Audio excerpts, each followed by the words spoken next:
Hi guys. காலையில் எழுந்த உடனே உங்கள் ஃபோன் ஓப்பன் பண்ணதும் payment due, credit card alert, loan reminder இதுதான் வருதா? நீங்கள் மட்டும் இல்லைங்க, 80% பீப்புள் இந்த கடன் மூலமாக தான் கஷ்டப்படுறாங்க. இந்த வீடியோவில் கடன் எதனால் வருது, அதை எப்படி சரி செய்கிறது, எப்படி கடன் இல்லாத வாழ்க்கையை வாழ்கிறதுன்னு பார்க்க போகிறோம். அதுக்கு முன்னாடி என்னோட சேனலை சப்ஸ்கிரைப் பண்ணாதவங்க பண்ணிக்கோங்க. வாங்க வீடியோக்குள்ளே போகலாம். ஒரு ராஜா பக்கத்து நாட்டில் இருந்த ஒரு கிரீடம் மேலே ஆசைப்படுறான். கடனாக வாங்குறான். அதை தலையில் அணிஞ்சு கம்பீரமாக ஒரு சிம்மாசனத்தில் உட்காடுறான். முன்னாடி இருந்ததை விட பெரியவன்னு ஒரு கம்பீரமான தோற்றம் கிடைக்கிது. ஆனால் உள்ளுக்குள்ளே ஒரு சின்ன பயம், இந்த கிரீடத்தை மறுபடியும் கொடுக்கணுமேனு. அந்த கிரீடம் தான் கடன் வாழ்க்கை. வெளியில் நீங்கள் ஆசைப்பட்டதெல்லாம் வாங்குற மாதிரி தெரியும், ஆனால் உள்ள அமைதி இருக்காது. அப்போ கடன் வாழ்க்கை எதனால் தோன்றுகிறது? ஃபர்ஸ்ட் ஒன், சேலரியை விட அதிகமான செலவு. தேவையில்லாத விஷயங்களுக்கு பணத்தை செலவழிக்கிறது. ஒரு எமர்ஜென்சி ப்ராப்ளம், அர்ஜெண்ட்டாக பணம் தேவைப்படுது, சேவிங்ஸும் இல்லை. ஸோ அடுத்த ஆப்ஷன் கடன். ஹோம் லோன், அவங்க எல்லாம் வாங்கியிருக்காங்க, அதனால் நாங்களும் வாங்குகிறோம். முன்னாடி லோன் எடுக்கிறது ரொம்ப கஷ்டம், இப்போ அது ரொம்ப ஈஸி. ஒரு மேரேஜ் அல்லது ஏதோ ஒரு ஃபங்க்ஷனை நம்ம ஸ்டேட்டஸை காட்டுறதுக்காக கடன் வாங்குகிறோம். ஒரு கடன் அடைக்க இன்னொரு கடன். ஸோ கடன் வாழ்க்கை பணத்துக்காக வரலை, நம்மளோட ஒரு சில பழக்கத்தினால வருது. சரி, எனக்கு கடன் வாழ்க்கை வேணாம், நான் எப்படி இதை தவிர்ப்பது? ஒரு புத்தகத்தில் சொல்லப்பட்ட ஒரு சிம்பிள் மெத்தடு. டெய்லி செலவு பண்ணுறதுக்கு முன்னாடி இது நமக்கு அவசியமானதான்னு உங்களை நீங்களே கேளுங்க. ரவின்னு ஒரு பையன் இந்த மெத்தடை 30 days ஃபாலோ பண்ணியிருக்கான். அது மூலமாக அவன் கண்டுபிடிச்சது 40% அன்னெசரி செலவு தான். சைக்காலஜி ஆஃப் மணி புக்கில் 24 hours ரூல்ஸ் பற்றி ஆசிரியர் சொல்கிறாரு. ஒரு காஸ்ட்லி ஐட்டம் வாங்கன்னு நினச்சிங்கன்னா 24 hours வெயிட் பண்ணுங்கள், அப்போவும் அந்த பொருள் நீடட்னா மட்டும் வாங்குங்க. Next 50-30-20 rule. மந்த்லி இன்கம்மை 3 டிவைட் பண்ணுங்கள். அதில் 50% அவசியமான செலவுகள், உதாரணத்துக்கு வீட்டு வாடகை, உணவு, மின்சாரம். 30% ஆசைப்படும் செலவுகள், உதாரணத்துக்கு அவுட்டிங், புதிய dress, something like that. And remaining 20% for savings. இப்போ சேவ் பண்ணுறதுனால ஒரு எமர்ஜென்சி சுச்சுவேஷன் லைக் ஹாஸ்பிட்டல் செலவுகள், நோ ஜாப், அதுக்கெல்லாம் யூஸ் ஆகும்.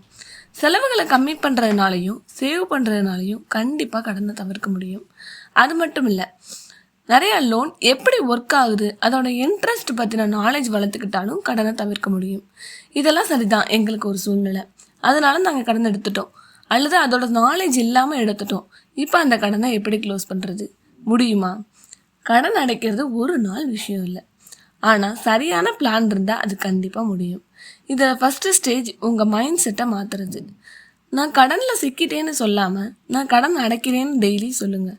இந்த ஒன் லைன் உங்கள் ஆள் மனசை ப்ராப்ளமில் இருந்து சொல்யூஷனுக்கு ஷிஃப்ட் ஆக்கும். நெக்ஸ்ட் உங்கள் எல்லா கடனையும் ஒரு பேப்பரில் எழுதுங்க.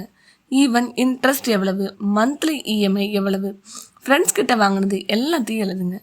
இது பயத்தை தரலாம், ஆனால் எங்கே நிற்கிறோன்னு இது மூலமாக தான் தெரியும். இது மூலமாக ஒரு கிளாரிட்டி, கண்ட்ரோல் கிடைக்கும். அன்னெசரி செலவுகளை அவாய்ட் பண்ணுங்கள். Next avalanche method. கடனில் இன்ட்ரெஸ்ட்டு தான் உங்கள் பிக்கஸ்ட் எனிமி. நீங்கள் அதிக வட்டி கடன் லேட்டாக க்ளோஸ் பண்ணிக்கலாம்னு நினச்சிங்கன்னா நீங்கள் ஆல்ரெடி எடுத்த அமௌண்ட்டுக்கு மேலே மணி பே பண்ணுவீங்க. இந்த மெத்தட் மூலமாக இன்ட்ரெஸ்ட்டுக்கு செலவாகும் பணத்தை குறைக்கலாம். அவலாஞ்சி மெத்தட் இமிடியேட் மோட்டிவேஷன் இல்லாமல் இருக்கலாம், ஆனால் லாங் டேர்மில் பெஸ்ட்டு ரிசல்ட் இது தான். நீங்கள் ஈஸிலி கிவ் அப் பண்ணுவரா, மோட்டிவேஷன் தேவைப்படுதா? அப்போ ஸ்னோபால் மெத்தட் தான் சரி. சின்ன கடனை முதலில் அடைப்பது. Suppose credit card 50,000, personal loan 1 lakh, ஃப்ரெண்டுக்கிட்ட வாங்கினது 10,000. அப்படின்னா ஃப்ரெண்டுக்கிட்ட வாங்கினதை ஃபஸ்ட்டு க்ளோஸ் பண்ணுங்கள். இது மூலமாக ஒரு ஸ்மால் மோட்டிவேஷன் கிடைக்கும். பட் இதில் ஒரு டிஸ்அட்வான்டேஜும் இருக்குது. இன்ட்ரெஸ்ட் அதிகம் உள்ள லோன் லேட்டாக க்ளோஸ் பண்ணிங்கன்னா இதில் little extra loss of money இருக்கும். ஆனால் ஸ்மால் லோன் க்ளோஸ் பண்ணும்போது கிடைக்கிற எனர்ஜி தான் நெக்ஸ்ட் லோனை க்ளோஸ் பண்ண ஹெல்ப் பண்ணும். ஒரு கடன் அடைக்க இன்னொரு கடன் வாங்குறது. ஒரு கடனில் உள்ள இன்ட்ரெஸ்ட்டை விட இன்னொரு லோன் இன்ட்ரெஸ்ட் கம்மியாக இருக்குது, அதனால் வாங்கினீங்கன்னா ப்ராப்ளம் இல்லை.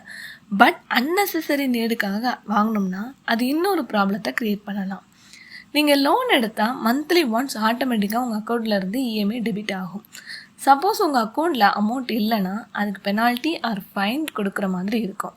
ஸோ இஎம்ஐ பே பண்ணுறதுல ஒரு டிசிப்ளினாக இருந்தால் பெனால்ட்டியை தவிர்க்க முடியும். செல் அண்ட் ஆன். வீட்டில் இருக்கிற அன்யூஸ்டு ஐட்டம்ஸ் கூட கடன் அடைக்க வழி செய்யும். யூஸ் பண்ணாத dresses, old mobiles, books, furnitures, இது எல்லாம் அசஸ் இல்லை, இதுவும் ஒரு கேஷ் ஆப்பர்ச்சுனிட்டி. இது மூலமாக சின்ன சின்ன கடன்களையும் குறைக்க முடியும். Side income. சம்டைம்ஸ் ஒரே இன்கமில் கடன் அடைக்க முடியாது. Freelance work, part time job, online earning மூலமாக எக்ஸ்ட்ரா இன்கம் வரும்போது கண்டிப்பாக ஈஸியாக கடன் அடைக்க முடியும். சேலரி இருந்தும் கடன் வருவது ஒரு பிரச்சனை இல்லை, ஆனால் அந்த நிலைமை நீண்ட காலம் தொடர்வது தான் உண்மையான பிரச்சனை. நம்ம வாழ்க்கையை மாற்றுவது நம்ம சம்பளத்தை எப்படி மேனேஜ் பண்ணுறோங்கிறத பொறுத்து தான். கடன் இல்லாத வாழ்க்கை ஒரு ட்ரீம் இல்லை, அது ஒரு டிசிஷன். இன்னைக்கு நீங்கள் எடுக்கிற டிசிஷன் தான் நாளைக்கு உங்களுக்கான ஃப்ரீடமை டிசைட் பண்ணும்.